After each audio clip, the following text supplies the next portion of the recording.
give a shout out to Brian O'Leary. Shot is shot. I don't know how you got my email, but you sent me.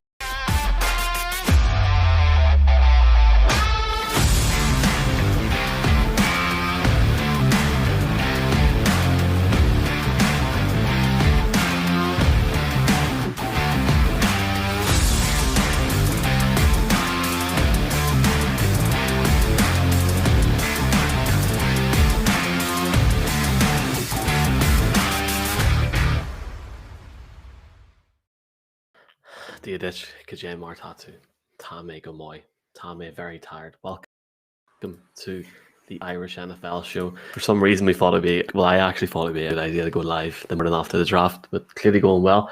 Have we got one to order? Yeah, good timing. Thank you very much. Cheers. Look at that. Coffee with coffee with Coach.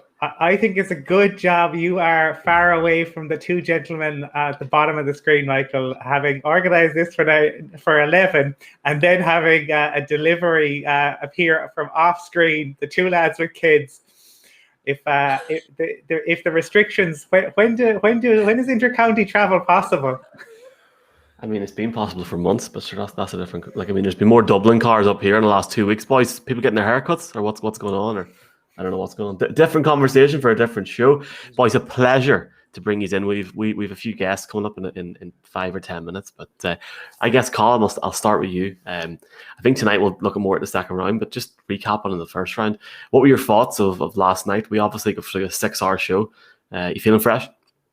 I'm feeling okay. I'm fortunate that I was able to get a couple of hours sleep before we started out last night. Intriguing. Trey Lance obviously being one of the big stories. The Lions, the Panthers, the Broncos, all passing on fields, and the Bears moving up, and then the Raiders being the Raiders. So plenty for us to discuss this morning. How's the form, Brian? Good?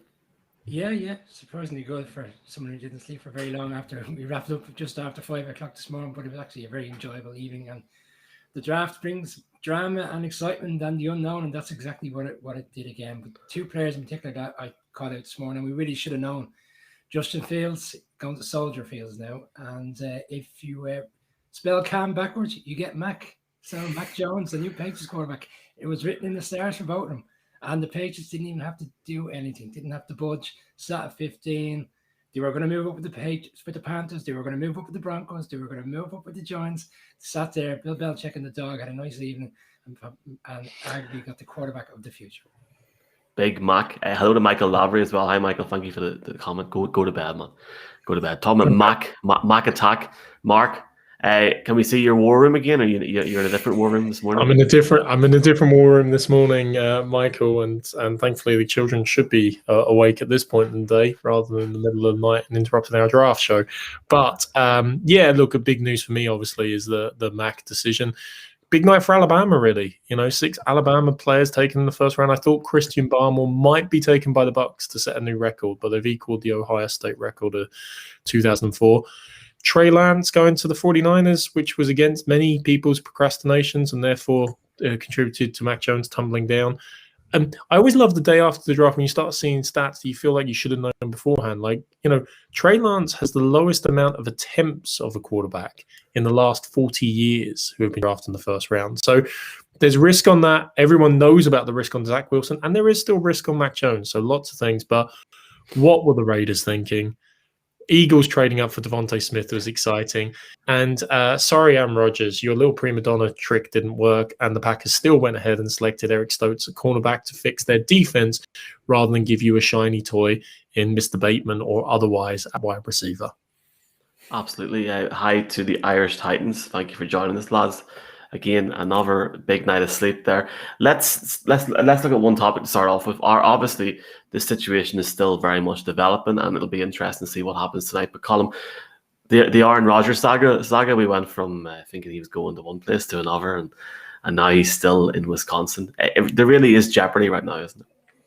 Well, the Bears clearly decided, the Packers decided to call his bluff. How funny would it be if Aaron Rodgers decided to ride off into the sunset, say, yeah, I'm just going to take that TV money and leave you to with Jordan Love, a la the Simpsons, and sort out your own mess, and let's see what they really have. I doubt that happens. As I said, I think they'll kiss and make up for a season.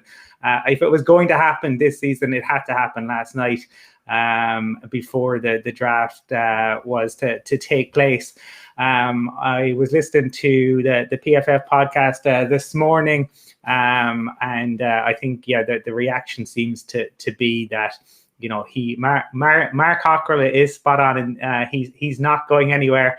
I think next off season could be really interesting because you won't have the huge hits on Russell Wilson, on Aaron Rodgers, and we'll see what happens down in Texas. But it means for the Broncos that there still is that quarterback question.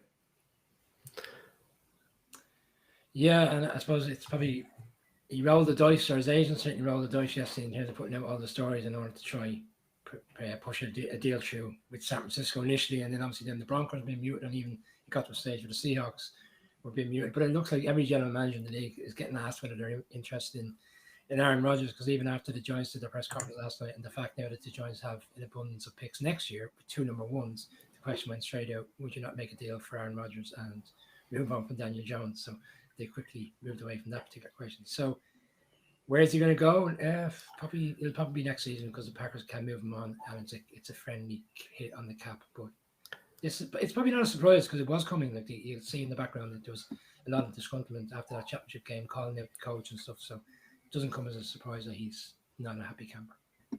Mark, before we bring our guest in a couple of minutes, we got a comment from Jamie from Bengals UK. Do you guys ever sleep? Jamie, I can tell you, Mark never sleeps. He hasn't slept in 32 years. That's correct, Mark, yeah? Yeah, pretty much. That's why I look this age, basically, Michael. Actually, in the last 48 hours, I've had 2 hours sleep. So, yeah. You might not see me at 10 p.m. tonight, gents, is all I'm saying. I could be somewhere. Just on Rodgers, I mean, like, I just can... 2 things, actually. One, 2004, 6 players from Miami, not Ohio State. Should have said that right. But secondly, can I just take that clip from Colin?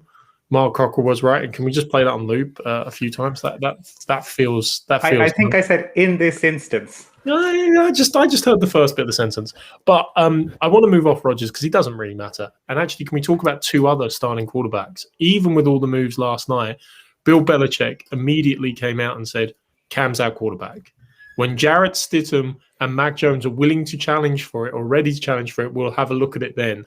The fact he throws Stidham in there and he says this, makes everybody laugh, but Belichick's proved, like, you got to prove it. I mean, he did dump Bledsoe before, so if Mac Jones doesn't step up and Cam outplays him, don't see it, but still, he will be the starting quarterback. The funnier one, though, Matt Nagy came out and said, Andy Dalton's still our starting quarterback. I mean, I don't even think he agreed with the words as he was saying them, to be honest, but yeah, the lying that goes on during draft still hasn't stopped, and we're only in round 1. Of course, there's so much more of the story to tell in the next 6 rounds. It was like as if he forgot that Andy Dalton was still a part of the team. $10 million for the 1-year contract. Oh yeah, Andy Dalton's still around. Yeah, I'll have to factor that into the equation. Irish Titans happy to take the best cornerback in the draft at 22, and at Frank Bergen, boys, unbelievable stuff. From memory, because, it was obviously a very long night. Greg Newsome went to the Titans. Yeah? Tell me I'm right, please. No. Caleb Farley. Caleb Farley. I thought it was Caleb Farley, yeah. Oh, Caleb no, Farley, I'm done. I've been done live by the Titans. But I'm sorry, Irish Titans. Jesus. He's not the best corner in the draft. Patrick Surtain is still the best corner in the draft, who has gone to the Broncos. But Caleb Farley didn't deserve to drop that far, and they've picked up a great pick there. And you didn't get 2 players. You only got the 1. Yeah, just the one. On that note, let's bring in our first guest. We are delighted to bring in a guy from on the Irish NFL scene. Guy, I mean, I'm sure if you are an NFL fan in Ireland, you will know exactly who he is in that sense. If not, check him out at One Super Bowl Drive. Mark Hogan joins the show. Mark, good morning. How are you? Hey guys, what lovely words coming from you there. You guys are the face of the Irish scene now, so taking the mantle from me certainly. But no, I've really noticed over the last couple of days how big the community is growing. I mean, I've been active now on Twitter more so, like steadily from the American football side of things for maybe the last 2 years, and I've met some great guys along the way. But I feel like I never knew how strong the Irish scene in particular was. It's been a lot of UK guys. Scotland's coming on the scene a bit, and yeah, I think it's exciting. Obviously, the face that you guys have given to it, and everyone kind of coming out and joining together and supporting one another. So yeah, it's great. Oh, look here, thanks man for your comments. And I have to say, like, I definitely agree. I'm sure these boys say the same. Like, it's great to see some of the Irish accounts come up as well. Obviously, great to see UK accounts and see the game grow generally as well. But it is good to see. Mark, tell us a bit about yourself. Your NFL fandom. Where are you from in Ireland? I mean, I can't get that accent. I'm just north to try and guess. For my sins, I'm a Cardinals fan. I mean, maybe people will think I've jumped on a bandwagon for the last couple of years, but it's been 10 years now following them. You can see the Murray, I guess, jersey over my shoulder, but there's been a lot of hard times in between Murray coming on board. And yeah, I guess I work behind the scenes with BBC and a bit of PFF. So I've been lucky in that sense that I get to call it a job for portions of the year, which is nice. Yeah, I think definitely echoing as well what you were saying in terms of seeing the community come together has been really great over the last number of months, and hopefully something that will continue. But I suppose before we delve into the wider draft, as a Cards fan, your thoughts on what the Cardinals did last night? I was thinking if we have time later on, it might be touched on as a rant or something. But I mean, look, linebacker wasn't mentioned at all in the build-up. I mean, my go-to, if you know him, Darren Urban from the team website, or Kyle Odegaard, like they have their players there already in place. The likes of Jordan Hicks now has been relegated to a backup role, and I mean, when cornerback was such a massive need, I know the Tennessee fans are happy they got Caleb Farley. Greg Newsome was on the board at that time too. That they really backed themselves into a hole that they had to go cornerback, and they didn't. I mean, I think that Dallas kind of did the same thing. They took a linebacker, and I don't think it's wise. It's not a premium position, especially where those two teams were picking. And I actually think that those two teams should have really forced a pick at cornerback, honestly. Just leading into the second round, Mark, what's your thoughts then? Where do you think they will go? Do you think they will still focus on that cornerback situation and address it in the second round, third round, or maybe? The Cardinals, I think they have to. I see the problem now is there's going to be a run on cornerbacks. I mean, if you look at it, the Eagles should have gone for a cornerback. The Saints thought they were going to get a cornerback. Buffalo potentially gets a cornerback. Like, I don't see these teams trading up, but I think there's going to be a huge run, and the Cardinals don't have the ammunition to move up to get one. So I think they're going to have to settle, and I really think it's going to be settling. I think the Cardinals have a solid roster with a massive hole there at cornerback, and especially like when you're going, they have Malcolm Butler, who they signed in the offseason, but when you're going against Seattle and you have to go against Tyler Lockett and DK Metcalf again, it's scary, really. As a Patriots fan, Mark, I can tell you, Malcolm Butler can come up with a good play or two, but he also can. That stadium, right? Yeah, but he is no Patrick Peterson, which obviously is sad for Cards fans there. Asante Samuel Jr. I thought he was still available. He is. I mean, he's probably the top ranked cornerback still left. But I agree. I think there's going to be a run on them, and whether there's one still available for you guys, or you're going to try and pick a Richard Sherman out of the hat in the later rounds or something, is going to be a question for you.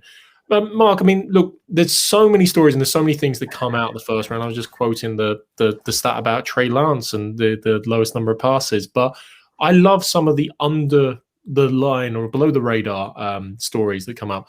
Last night, Najee Harris, the now Steelers running back, hosted a draft party at the homeless shelter where he once lived. And, it's just something like that, kind of the human interest element, kind of go, wow. And you see these guys obviously come from so many different backgrounds to bring their dreams to life. What for you in that first round is a story maybe this morning that people aren't talking about as much, or has kind of piqued your interest? Yeah, I suppose I'm glad you preface it with saying that people aren't talking about, because obviously we dive in straight away on Trey Lance and Mac Jones. But you know what? O-line being neglected for wide receiver by two teams in particular probably did it for me.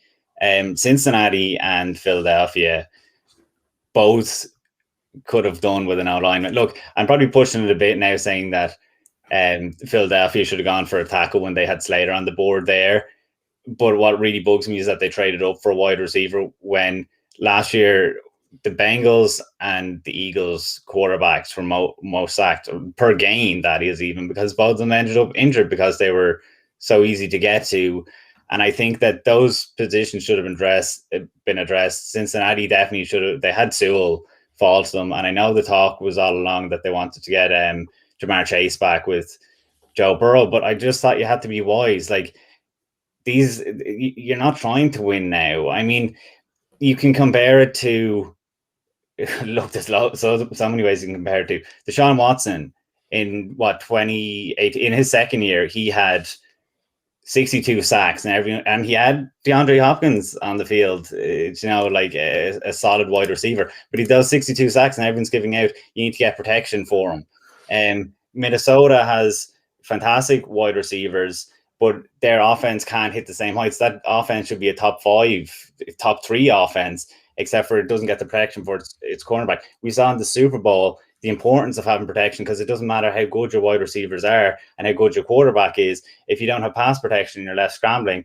I think it's all over the place. So I thought that those two teams both could have gone for a bit more pass protection, especially when wide receiver is something that you can address later. I mean, if you look over the last 5 years, the guys that have gone in round 1, the best of them have probably been your Justin Jeffersons, your Calvin Ridleys and CD Lambs. But in round 2, you've had DK Metcalf, AJ Brown, and Michael Thomas.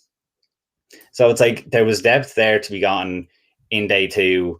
Look, maybe I'm just a traditionalist that I think you should build the O-line first. They get better as they age, versus your wide receivers kind of, they can come and go. They're hit or miss. Last year, I mean, like, look at Jerry Jeudy, look at Ruggs for the Raiders. You still don't know. Even these teams drafted high last year, getting T. Higgins and getting Jalen Reagor, that they're just putting too much stock in the wide receivers, and I think they should be gone for O-line. No, Mark, I'd absolutely agree with you there. When we did the Virgin Media Sports show during the week and we were doing the projections on which players would be selected by each team, the Bengals in particular, we said was the snazzy or the attractive pick is to go with Jamar Chase. The sensible pick would be to go with the offensive line. And Joe Burrow having that serious injury, season-ending injury against Washington halfway through the season, you'd think they would have been focused on making sure he's upright, because keeping him upright, he's got the qualities to be a great quarterback in the league. And they just revealed the new uniforms there last week, and you saw the big gash on Joe Burrow's leg because he had the ACL tear. So I would just be worried for those teams. Again, the Eagles trading up, it just didn't really make sense for me. I thought they were probably trying to rob a wide receiver away from the Giants, and clearly the Giants did want someone because they traded it back straight away afterwards. That, I just didn't understand it. And I mean, Slater was on the board there, and he plays left and right tackle. Again, going back specifically to what happened to Philadelphia last year, they were just decimated with injuries there. Jason Peters was let go, then they brought him off the street, put him in at right guard, and he ends up at left tackle because they had no depth there by the end of the season. So I know that you do have your starters in your Lane Johnsons and your Kelsey at center, but I thought from a depth point of view that they should have been a lot smarter, especially now, because I don't know, maybe they don't want to give Jalen Hurts enough help so that they can go for a quarterback.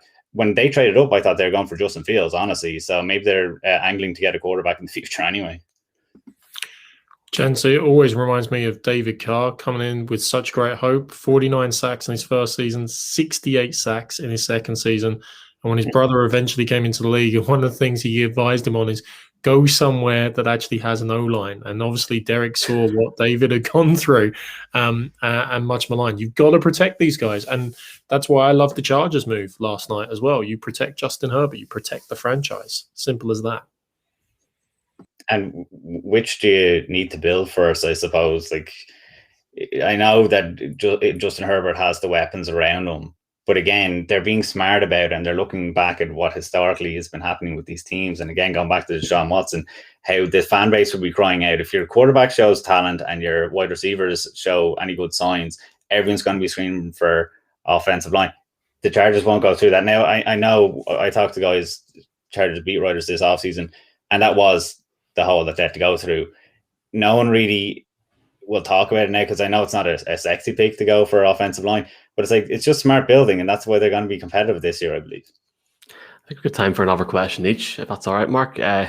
Chilled morning. I think everybody's in the coffee here. What was your thoughts when Justin Fields went to Chicago? Obviously, that it wasn't the first big shock last night because there was a few picks before that were like, interesting, but a huge move for Chicago who finally get a quarterback. Yeah, it's a huge shift for the team. I mean, like, they've gone from Nick Foles and Mitchell Trubisky now to a kind of a game changer. I suppose it's a roll of the dice from everyone involved there, isn't it? That, I mean, I was surprised that they're able to trade up for it, obviously, because the narrative going in was they won't be allowed to trade up because if they're only there left for a year, you know, they're on the hot seat at the moment, those coaches and GM, that, you know, you don't want to sacrifice too much, and they've given up next year's first round pick in that move. So I was a bit surprised. I think it's a good thing. I don't know how good that offense is going to be. Now, look, I've been down on Chicago for over a year now. I thought they would have been in play for Trevor Lawrence going into last year. I was so certain that they had to get a quarterback. So obviously it's exciting for the fans. There was a bit of an emotion even on Twitter last night from fans that were so thrilled to get him because, look, he is rated as probably the best, behind Trevor Lawrence, best quarterback that there is. So let's see how it develops. I suppose the price wasn't too much to go up when you consider that the Eagles, to go into the 10th spot from 12, had given up the third round pick, which I thought was extremely expensive. But yeah, we'll see how it plays out for them. I think, yeah, it was a big move, but the team had to do it to save some jobs. I think sometimes, I suppose, what a team has done in the recent past can have such an impact. With the Eagles missing on Jefferson last year, I think there would have been a riot in Philadelphia if they hadn't gone and taken a receiving talent. So I think maybe while the need might have been elsewhere, I think that fan base saw Jefferson play as well as he did in Minnesota, and they had Jalen Reagor, and that definitely, I think the Broncos country might have a little bit of that with Justin Fields this year. So we will that'll be an interesting one. But for you, Mark, I suppose, is there, who else in the second round would you be thinking like maybe could have gone in the first, or would teams that you might see kind of trading up to take some of the talent available?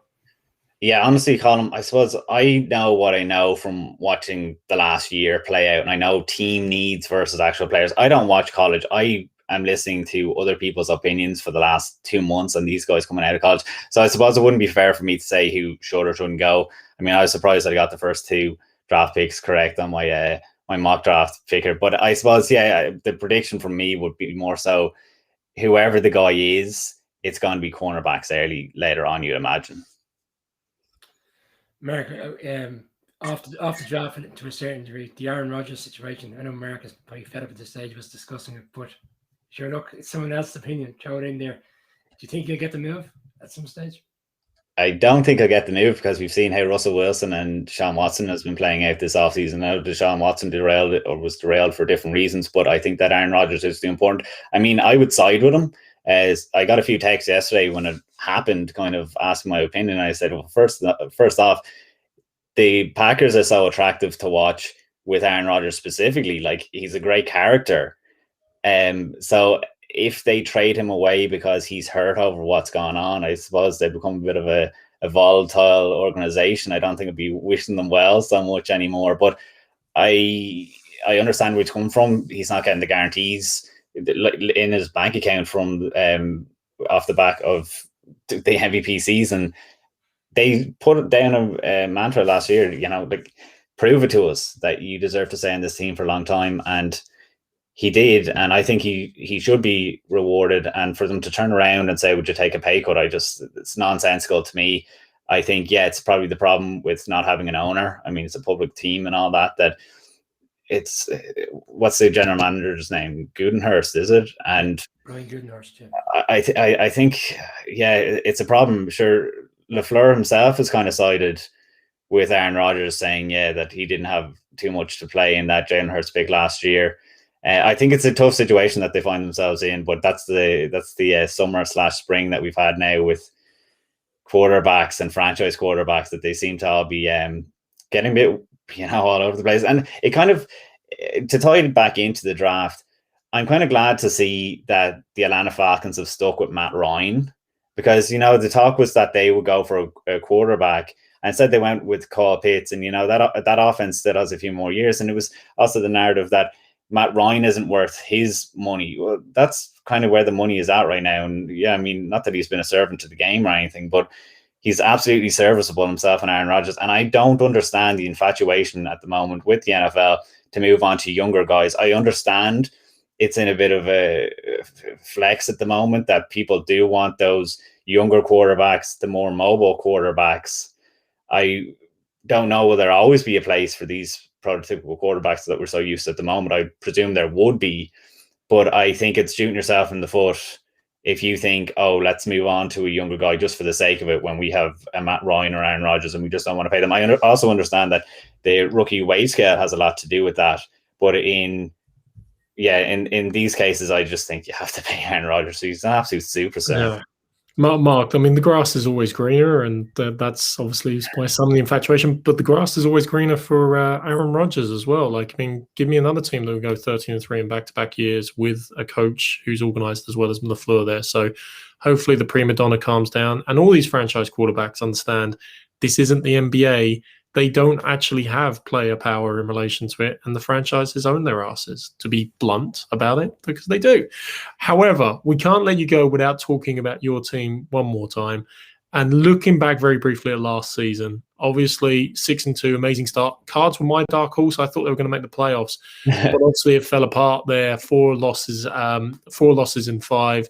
Back-to-back games you could have won and been in, and obviously they let it slip, both against backup quarterbacks in the last 2 games of the season. But you do have one of these new prototypical mobile quarterbacks who is one of the most exciting players in football. How do you feel about it and going into next season as a Cards fan? Oh, it's huge. There's been backlash since the season ended on the coaching staff that, they hadn't prepared a solid, viable backup option. Obviously, the quarterback and Chris Trevor was put in there. I think there was leadership issues. We had Darren Urban on our podcast there, about a month ago, and I asked him straight out about the leadership issues, because Kyler Murray in particular doesn't quite have that yet. I mean, this week coming up to the draft, and I see him kind of he signed a gaming deal, and I'm like, not that his priorities, he's new. I mean, geez, he's younger than me, and I don't even understand kind of the, again, infatuation being the word, with the video games and stuff like that. And he's not a leader yet.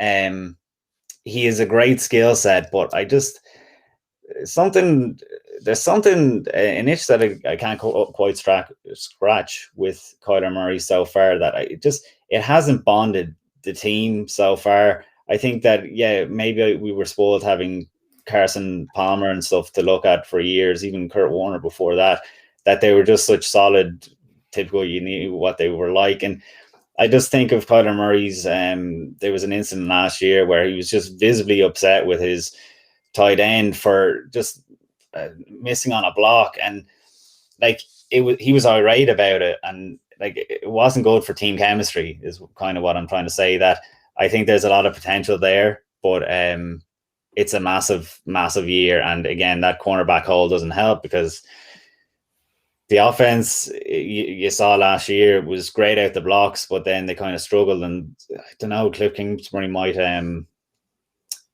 need to make better adjustments, obviously. But I think that when it comes to when the offense isn't working like it didn't for those last few weeks last year, the defense has to step up, and it's not a sure thing to step up. So I hope they make the playoffs. But if it's not the playoffs, I think there could be a lot of change in Arizona.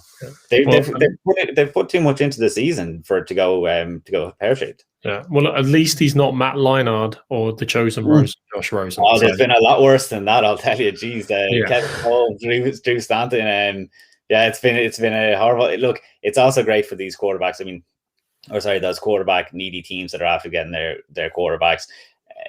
Like I know there's been so many teams that understand that pain of being in the abyss for so long that I know Trevor Lawrence I haven't mentioned yet, but for Jags fans, and I know there is a lot in the UK, I'm delighted for them that they could get someone like that, because when you go into the draft and you don't have to worry about quarterback anymore, and it's my second year in a row that I haven't had to worry about quarterback, it's a kind of a nice experience.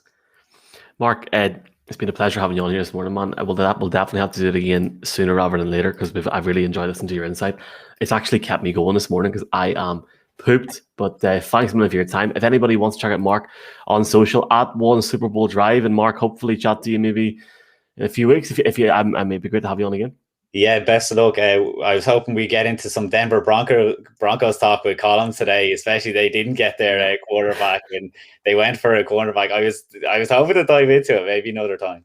There's going to be an all 24-hour special looking at the Broncos for the last 5 years, Mark. But look, thanks for coming on, and hopefully we'll chat to you again soon. We'll see you later, guys. Best of luck with the rest of the show. Cheers. Mark, thanks a million. Thanks very much to Mark for coming on. Great. We've actually got another guest here, right now as well. My Northern accent's going to get me here. Andrew, I say Cunyon, but it's not Cunyon, it's Cunyon, or I can't even, I'm just going to embarrass myself. Andrew, how's it going, man? How are you? Good. I'm well. I mean, like everyone else, I'm half asleep. Like my body is awake. My mind is still at about 4:30 this morning. So it's been a long endurance test, but I think we're all in the same boat, so we can all truly enjoy yourself. Andrew, NFL journalist, obviously big into the sports. Tell us about this. So, how does that start, etc.? How long have you been in the NFL fan? Or how long have you been in the NFL for? Who's your team, etc.? Yeah, so I think I started watching the NFL when I was maybe 10 or 11. So 2002, 2003, it was the excuse, when you're going into school on a Monday morning. And Channel 4 had that bloody highlight show on way too late on the Sunday. And it was the perfect excuse to tell my mother, no, I need to stay up. I need to watch this. It's a really big interest. Sure, I didn't care. I just didn't want to get up and go to bed. But as it turned out, it became quite a passion over the years. And gradually, when I think yourselves, a lot of you you've been so founded in the NFL for a long time, and seeing it grow is quite a piece of pride for you. And I was very much one of those people, because you can't talk to anyone about this for the first 10 years you're into it, which is killer. So I am kind of jealous of people who've grown into the sport as the discourse is more widely available, like people like yourselves. So it's been fun. When I was younger, funnily enough, as it turned out, there were two teams I really liked, and they were the Rams and the Chargers. And I didn't realize that, funnily enough, a few years down the line, that would be quite a choice, so polarizing. But I did. I had a bit of an obsession with Isaac Bruce. And then there was Daniel Tomlinson, who was drafted in 2001. And they were two of the fastest people I'd ever seen in my life at that age. I couldn't believe that these were human beings. So gradually over time, I ended up picking the Chargers, and I'm not quite sure why. Thankfully, it's kind of worked out to a degree. I think we haven't had too many awful years, which yourselves in this game, boys. If you can get away with not having too many awful years, you're doing all right. I didn't want to be like everyone else and pick the Patriots. Thank God. But we don't want to get into that now. I've been writing about the NFL for Paddy Power when I used to work up there in their HQ for a number of years, and it gradually became a thing when I started working, and I suppose writing about betting markets first and foremost. Done a bit of work for Paddy Power for CloudBet, and I worked for a company called Stats Perform, who obviously deal with the analytics and stuff like that. So varying degrees of NFL-ness in my life through various guises, whether that be professionally or as a hobby. But the Chargers have provided me with some up and down moments. I'm a Birmingham City fan in the other coat of football, so I needed some sort of respite. So that's it. Yeah, it's been a long time. I've been watching this for 16, 17 years, and I'm just waiting for that crowning moment.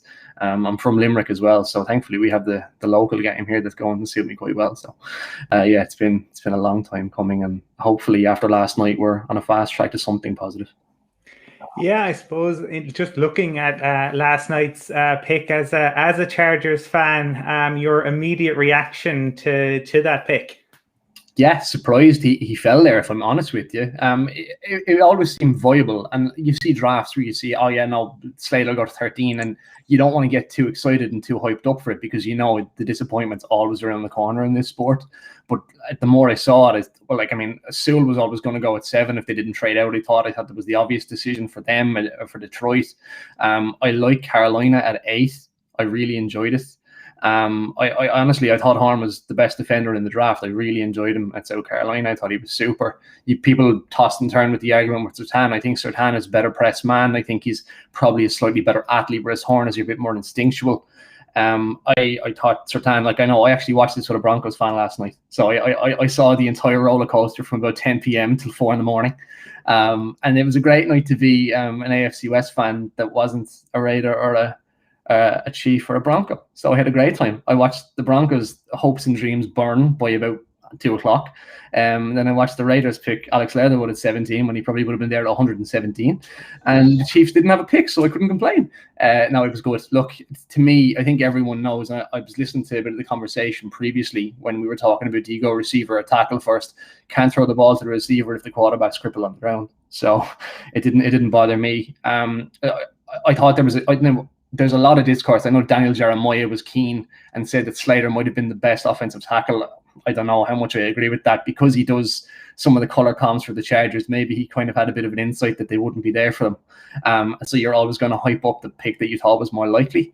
But you're looking at his bench press there. He's a freak. He's an absolute freak. I think people worry too much about the arm length, and some people project, well, if you don't have 40-inch arms, you're going to be a guard, which is probably a bit nonsensical, especially since they measure from the tip of your finger rather than your palm, which I don't get either. I think your fingers are going to block anyone. But I was delighted. I like the Northwestern tie-in as well because when I'm in the States, I generally go to Chicago, so I quite like the locality of that. It was a home run for us. Like I said, I wouldn't have minded trading back and maybe getting Darisaw because I think you might have picked up extra value. I think the big thing for us was always going to be tackle, but I am a bit conscious because of who our new head coach is with Staley and the way he was so effective with the Rams. You do need that number one corner to just go and defend half a field by himself. Our number one corner on that depth chart is Michael Davis. I don't know if he'll do that. But you're hoping and praying that someone drops into the second and maybe we trade up like we did for Ken Murray last year. Eric Stokes was the obvious one, I thought. Now you're looking at Asante Samuel at the top of the second. But once corner and tackle were assessed and they were addressed by the end of this draft, I was completely fine with it. And my dream scenario was obviously trading up for Sewell, but to get Slater and give up any capital on top of that, I couldn't ask for a whole lot more, And just your general thoughts on the Chargers, where they are at the moment with the new head coach. Obviously, last year there was a lot of games in which so you could say they threw away. They were in some very close games and heartbreaking losses. The Saints game, missing that field goal to win at the end. The game in Mile High against the Broncos where they were up by 2 to 3 scores and they managed to show that game away. And there was numerous other games, even the game where the touchdown that was then taken away against the Raiders. They're in all these games, but yet they haven't won them. And Anthony Lynn, once he came across, seems like a really good guy, and he's gone to Detroit now. It was inevitable he was going to lose his job at the end. But just going forward, the team, they seem to be going in the right direction once having lost a lot of games last year. Yeah, that's a good point. I always say to people, the Chargers have had a really good roster now for about 40 years and they've never won anything. It's frustrating. It's a cultural thing with them. It's a cultural thing. And there's just this inherent softness that you don't get with perennial winners. For example, the Patriots just don't really blow leads. And it's just part and parcel of who you are. I always equate this to Manchester United in the late 90s. You knew for a fact they were going to come back and beat you. The Chargers are the complete inverse. You know they're always going to be in the game, even if they're up by 20. And it was frustrating, and that was a cultural thing. And head coaches come in and they give you the big spiel about how they're going to change the culture here and make it really hardened and the battle tested, and they're all going to be the Baltimore Ravens, except they're never the Baltimore Ravens. They end up being the Chargers every single time. So what you do is you go and you draft an enforcer linebacker like Denzel Perryman because he can play 2 downs and he's of no use to you again. It's nonsense. And I like coaches that evolve and are more analytically driven.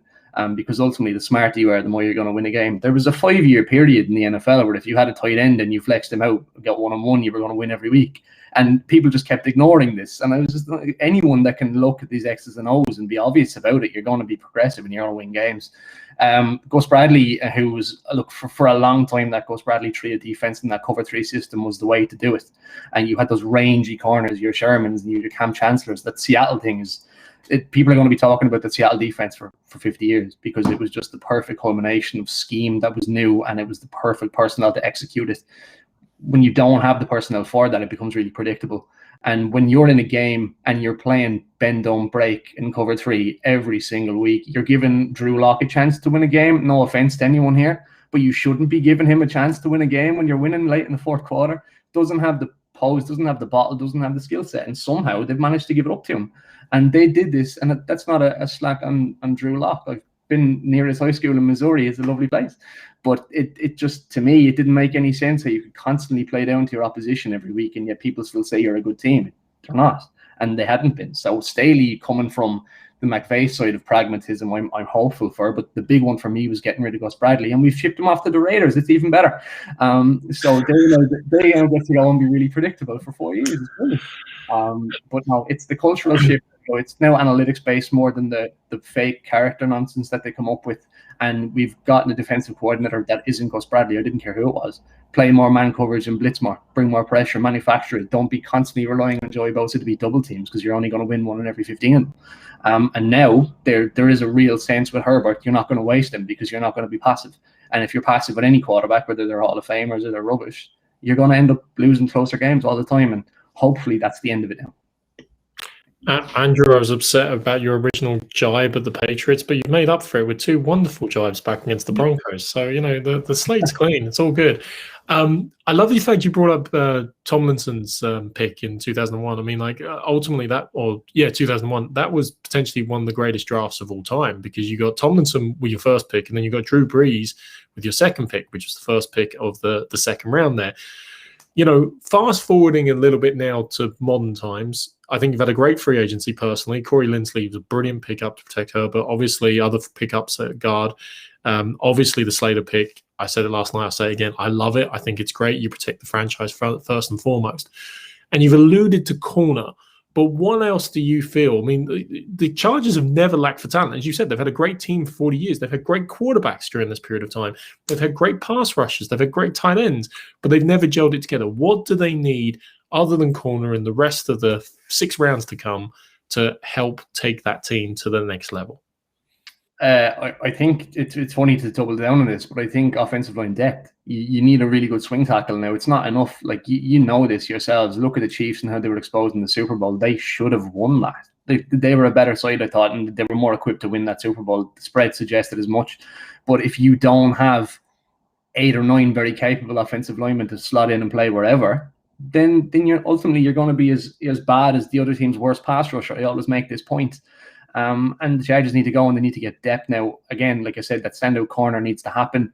I'd like to see safety go. There was no safeties taken in the first round, I believe, last night, was there? No. Strange. I thought Mordig would have gone by now, but they didn't. It's a case maybe some people feel more comfortable trading out of lower positions to get the safety that they want. There's some safeties. Actually, the hybrid linebacker, Owusu Komaroa, I thought he definitely would have gone by this stage. Yeah. He is that beautiful nickel player where you can play in the box. You could even throw him at single high if you want to. You can play slot. Given the way the NFL had gone at this point, that would have been illogical. If I wasn't so adamant that we needed that number 2 corner as it was to come in and play straight away, then I'd be banging the table for Owusu Komaroa. But there's different bits. I just think there's depth now, because I think, folks, if we're all honest, that 22 to start for the Chargers could probably put it up to almost anyone. It's just a case of getting the depth in place now, because Herbert's going to win you games by himself once you're not stupid. He's probably I don't mean to go into analytics or anything, but he's probably 2.5, 3 wins above replacement by himself. He's that good compared to what he was replacing. I think Phillips' decline was quite sad at the end to see it, because he obviously had the talent, he just couldn't do it anymore. And I think everyone had seen the same Phillip Rivers frailties for so many years that it was a case of maybe they just need something that's fresh. So Herbert doing that, and obviously I take the point that there's now more of his tendencies and his weaknesses on film, so opposing coordinators can actually go and plan for him now, so we'll have to see. But the thing is, he did this in spite of so many problems last year. I think the point's well made about Allen and Williams that are there, and it's great. But I still would always come back to, I suppose, the idea that underneath him you've got Terry Johnson and you've got Jalen Guyton. These aren't, household names for anyone. So if your first read isn't there, you go and lose Henry. You probably do need a receiver at some point in this draft now. I don't know whether there is, but you know yourself, folks, you're better off at any point, unless outside the top 3 taking a receiver in the 3rd or 4th, than you are taking him in the 1st, especially trading up for one. I like the Eagles doing it because that was it. I thought it was going to be their player. I thought they really liked him, and it's suitable, especially with their quarterback situation. You want someone to go and be kind of tricky with. You could do a lot of that read option, that RPO stuff with a running back and a receiver in the backfield. They could even run wildcat with them. It's actually a lot of fun. But in terms of like receiver depth in this draft, it's so wide that I'd like to go receiver maybe 3rd and corner in the 2nd or safety. That's what I'd look at right now. Right. Well, I mean, you mentioned about Justin Herbert's tape being out there, but he did win the last 4 games of last season when defensive coordinators could have adapted to him a bit. In fact, your last loss was against the Patriots, 45-0. But I just bring that one up for you, Andrew. That's all. He had to bring it up, didn't he? I enjoy that. But thank you for being the springboard for us never losing another game. It's very important that you've done that for us. I was mortified a small bit. I don't think you'll take this personally. To go and lose 45-0 to that Patriots team of any other Patriots team just spoke a lot. But I come back to the identity thing again. Unless you're pathetic, you shouldn't be losing 45-0 to anyone, let alone a Patriots team that was deprived of all their strengths. It just goes to show that inherently, if you've got a weak-bellied side against a team that have been perennial winners for so long, regardless of their talent, that's what ends up showing. Because I think everyone knows in this league, there's so much ego. And it's a load of lads that are absolutely fueled to their heads in adrenaline, because there's probably 0.1% in terms of talent differential from the worst player in the league to the best in a given position, because they're such good athletes. So it is just that mental drive. And I hate this overusage of sports psychology. At the end of the day, if you do your job and you're efficient and you're well coached, you're fine. But there is that just baggage that you end up taking with you with these awful franchises that have historically been weak. And I thought that was like the culmination of it, to be honest. But look, we're in a situation now where we now have no more excuses if we get a corner in this. There is no excuses. And this group, especially when they gel together, people forget that Bulaga missed an awful lot of time last year. They missed an awful lot of time. And you now go and your offensive line looks like Rashawn Slater, Abushi, Lindsley, Foyler, and Bulaga coming back, hopefully healthy. That's probably, I'm not to be facetious, a top 8, top 9 group in the league. I don't want to go too far, but it's probably a top 10 group anyway. I think that's safe to say, especially with Lindsley in there. You've got an all-pro center. He's probably the best center of football. So I would be very keen on seeing how he progresses, because I think if that's his rookie year, and again, I know the danger of rookie years and the tape isn't there for people to go and assess, but if he goes and improves on last year, how do you improve on that? It's freakish. It's Andrew Luck trajectory, so fingers crossed. One guy we haven't talked about the whole show this morning, Andrew, and we'll get you to talk about very quickly, man, is this guy.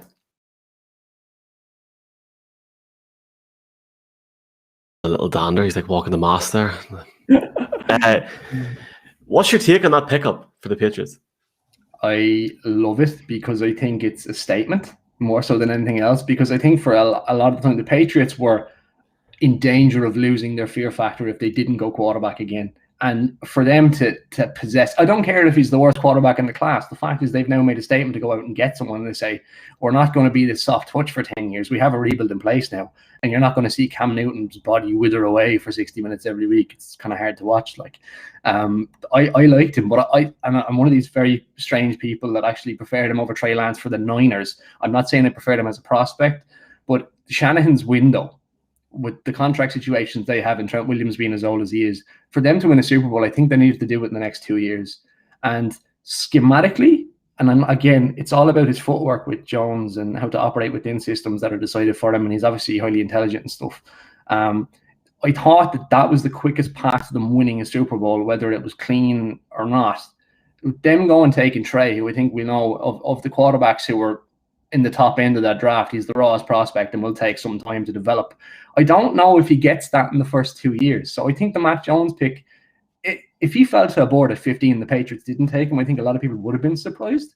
There was a couple of situations last night where I think players and their identities and their backgrounds fit the teams that they went to really, really well. And I thought that was quite funny. I think Surtain, I always associate the Broncos with really good corners. And I think Sertan, I know that the fury of going from Rodgers to potentially Fields to land in a corner might seem bad, but in 2 years' time, you look back at it and go, that was the perfect pick. I'm adamant on that. And I would love to diss them as a Chargers fan in the West. I'd love to, but I thought it was fine. I was sat next to Barry O'Connell last night. He's a big Broncos fan, and I said, look, I know you're upset, but if I was a Broncos fan and I had the board in front of me, that's probably where I'd have gone, you know?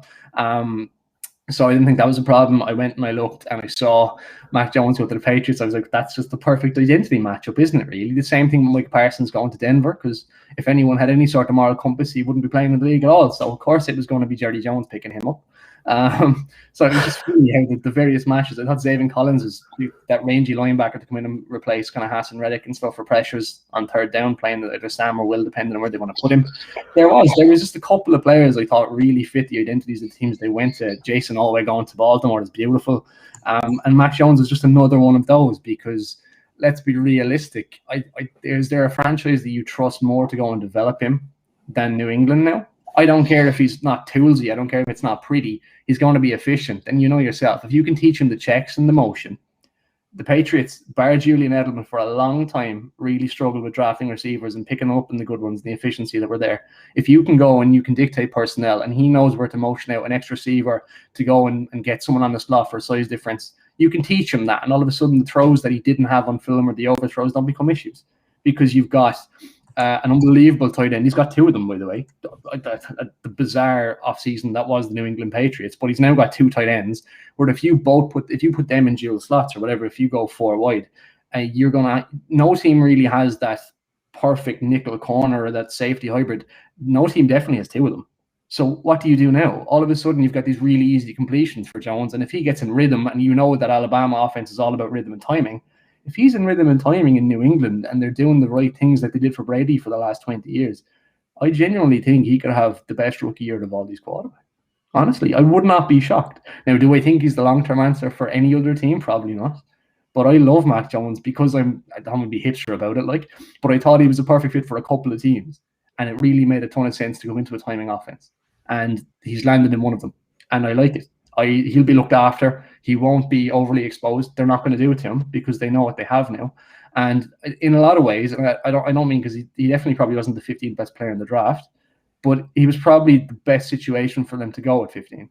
I don't know anyone in behind that would have improved them as much as he might do. And for them, I think the expectation in New England, and I think the expectation that wider fan base, whether it be here or in the UK, is that they go and need to be competitive every single year because they've dug themselves in that hole now. And the Patriots as a brand need to be consistently competitive. And I think this is actually the pick that gives them the best chance to do it. So. Yeah, I see a lot of truth in what you're saying. To me, it made an awful lot of sense. Some people were just so down on him. You would swear that, he was smoking 40 fags a day and struggling to go upstairs with the talk about his athletic ability. But we'll see. Just one thing that you mentioned, I like the Broncos certainly on defense. Surtain is a fit. He's a great player. But I saw Andrew Mason tweeted out something this morning that since 2018, 33 teams have allowed 22 points or fewer. Just 5 finished below 500. Broncos are 2 of them, so we're good at being the exception. The 3 others are the Jags in 2018, Chargers 2019, and Washington 2020, all of whom changed their quarterback the following season. So the Broncos being the exception there. So interesting times. Before we let you go, I suppose I'm interested. We haven't talked much in relation to Trevor Lawrence because it was so obvious. But the Jags' other pick in the first round, and the Steelers obviously going running back. Your thoughts on that, Andrew? Would you have taken a running back if you were the Jags as your second first round, and also the Najee Harris pickup for the Steelers? Yeah, I think Najee was just a fit, wasn't he? I think everyone kind of saw it coming, and at points it became so. I think sometimes front offices can buy into the hype, but I think sometimes some of them are too distant. Whereas the Raiders obviously don't listen to any logic outside of that room. I think sometimes general managers and front offices can listen too much to the hype around them. The Steelers, it made sense for them, but he's obviously a very talented player, and I love that he goes in and he slots in there to an offense that you're trying to grasp the last few years of whatever you have as stability at the position with Ben. Are they good enough to even win that division? So I don't know if you're now plotting for the short term and try to launch an attempt at winning a Super Bowl. I don't know if that's feasible. I don't know if they're even the second best team in that division anymore. So it's hard to actually make that point. In terms of the value of drafting a running back at 24, I hate that. I've always hated that. As a fan of a team who generally find running backs as undrafted free agents, maybe it's a bit of bias in that regard. But I think like the Broncos fans on here will see the Philip Lindsay stuff. We could see the Austin Eckler stuff. If you go and you disperse of a first round pick for someone who might have so many touches a year and have their body broken by year 3, where picking up their 5th-year option actually seems like a negative rather than a positive. I've never seen the sense in that. I just don't get it. He can do an awful lot of good things. I think Travis Etienne, I probably preferred Etienne ever so slightly because I think he's better out of the backfield. His problem is pass protection. But there's a dual threat there in terms of his background at Clemson with Lawrence that really works and it's really appealing. And I also think it's very marketable. And I think this is the thing that people aren't looking at. Urban is a big name to go in there. Trevor is obviously a massive name. But now you go and you say, well, we've got the Clemson Tigers here who have consistently been one of the best recruiters in football. We've recreated everything about their identity. Look out to see if Amari Rodgers goes later on in the draft, see where he goes. That'll be fun. But to me, it became a marketing thing, and it actually made sense because I don't think they reach per se. I don't think that at all. But it's now a thing with them where they need to be more conscious outside of football to gather fan bases internationally, because I think that's a lot where their focus has been. And all of a sudden, you have this really appealing thing. Jaguars are one of those funky fan bases and one of those funky teams that for the longest time seemed like they needed to just have this driven, constant identity because everything changed for so long. I don't know why in the world they thought taking a quarterback from UCF was a wise thing at certain times, but all of a sudden now they're in a position where things can actually fit for them, and they're this marketing tool and this powerhouse where they can compete in a division that I'm very indifferent to, and it makes a ton of sense for them in terms of value. Again, there's so many other places I would have gone, but for them, specifically for them, I'm fine with it. I think it makes a lot more sense than the Steelers taking Najee, to be honest. Andre, I feel like we could sit and talk for 4 or 5 hours. I really enjoy, honest to God, on this 20th. I really enjoyed your insight in the draft last night, and the amount of players you rhymed off there and stuff has been fantastic. We'd definitely have to get you on again at some point, man, in the future if you're up for it. Loved your tweet yesterday about Micheál Martin, just to put that out there. And look here, enjoy the rest of the draft weekend, and thanks a million for coming on, man. Thank you, folks. Straight back to bed. Cheers. Thanks, Andrew. All the best, Andrew. See you later, man. Good luck. And that was Andrew. Look, thanks man for Andrew coming on. Boys, I never told you, I need to tell you now very quickly. I was in Centra in Clogher on Thursday morning. Wednesday morning, getting a Franken on his coffee. I know he's wrecked. This will be quick. And this like middle-aged man looked at me and goes, "You're the NFL man." And I was like, "Aye," and just walked on. So there you go. There you go. Boys, very quickly, special guest tonight. Does somebody want to shout out who it is? Yeah, the great Mike Carson is coming on, who has a great insight into the game. We would have seen him covering the NFL on Off the Ball and on BBC throughout the years and on Channel 5 back in the day. So I know he'll have a lot to say about Mac Jones and the Pages, so it'll be a good show tonight. It'll probably go on for about 5 hours. My all-time favorite analyst. We could talk to him for years, to be honest with you. Mike Carson, Nat Coombs got me into it, man. I can't wait to chat to Mike. Me and Colin spoke to him last year. He's fantastic. It'll be good crack. Bring the Guinness. 10 o'clock tonight. I am now driving to Monaghan. If you do see me out and about, give me a shout and we'll talk some Mac Jones, some Trevor Lawrence. But for now, gentlemen, ladies, thank you very much. Here's a live look from the War Room. Good day. I got to give a shout out to Brian O'Leary. Shot is shot. I don't know how you got